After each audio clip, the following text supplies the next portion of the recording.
इस समय जैसा मालूम ही है, शरीर पूरी तरह से कमजोर हो जाता है। एक जीवन को दुनिया में लाने के लिए कितनी तकलीफ दर्द को सहन करना होता है, कोई नहीं समझ सकता। सुषमा की डिलीवरी उसके ससुराल में ही हुई थी। शुरू के 4 दिन तो हॉस्पिटल में जैसे तैसे कट गए। असली परीक्षा तो घर आने के बाद शुरू हुई। सुषमा ने अपनी सास रमा जी को कहा, आजकल बच्चे को संभालने के लिए बाई मिलती हैं, जो बच्चे की मालिश से लेकर माँ की मालिश, कपड़े धोने बदलने सब काम कर देती हैं, उसे रख लेते हैं। रमा जी ने साफ साफ मना कर दिया कि इतने चोचले करने की कोई जरूरत नहीं है, सब काम हो जाएगा। शुरू के 1-2 दिन तो सबने ध्यान रखा, लेकिन 1-2 दिन बाद कोई कमरे में ही नहीं आता। पति तो दूसरे शहर में काम करते थे। सासू माँ पड़ोसी से बातों में लगी रहती, खुद का गुणगान करते रहती कि वो कितनी सेवा करती है बहू की। ननद मोबाइल में ही रहती। बच्चे की मालिश करना, नहलाना, कपड़े बदलना सब काम सुषमा को ही करने पड़ते। हालांकि डॉक्टर ने 15 दिन तक ज्यादा देर बैठने को मना किया था, क्योंकि ऑपरेशन से डिलीवरी में टांकों पर जोर ना पड़े। लेकिन कोई भी मदद के लिए नहीं आता। रात को भी अकेले ही सोना पड़ता।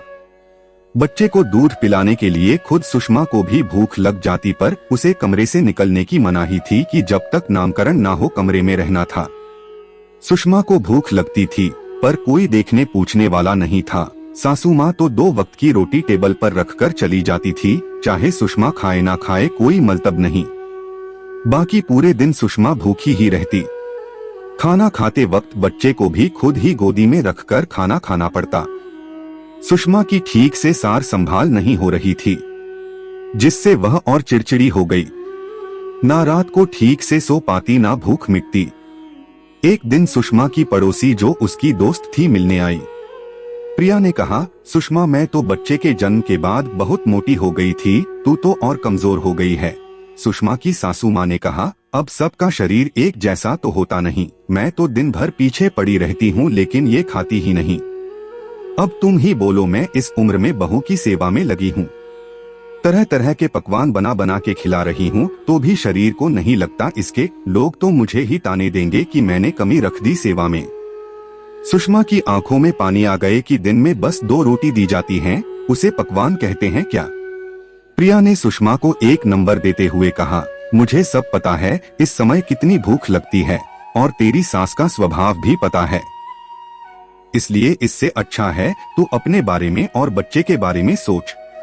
तू पौष्टिक भोजन करेगी तभी बच्चे को दूध पिला पाएगी, और अभी तक तूने खुद के लिए और बच्चे के लिए मालिश भी शुरू कर देनी चाहिए। इस नंबर पर फोन करना, बाई बहुत अच्छी है, कल से आ जाएगी, तेरे खाने का और बच्चे का ध्यान रखेगी, प्रिया ने कहा। अगले दिन बाई आ गई। पहले रमा जी ने खूब हंगामा किया कि क्या जरूरत है, पहले भी तो बच्चे होते थे, हमने भी बच्चे पालकर बड़े किए हैं। सुषमा ने कहा, माँ जी आप पूरे दिन मेरी सेवा करती हैं, मुझे बिल्कुल अच्छा नहीं लगता। आप भी अब क्या क्या करेंगी? आपने मुझे इतने पकवान खिलाए हैं, अब आप आराम कीजिए। आज से मेरी और मेरे बच्चे की जिम्मेदारी से आप मुक्त हो गई हैं, और इसके पैसे मैं अपनी तनख्वाह से दे दूंगी। सासू माँ समझ चुकी थीं बहू किस पकवान की बात कर रही है, नजरें चुराते हुए अपने कमरे में चली गई।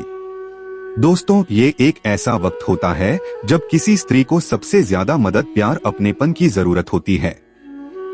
अगर इस समय कोई उसकी मदद कर देता है तो एक महिला पूरी जिंदगी उसका एहसान मानती है, दिल से इज्जत देती है।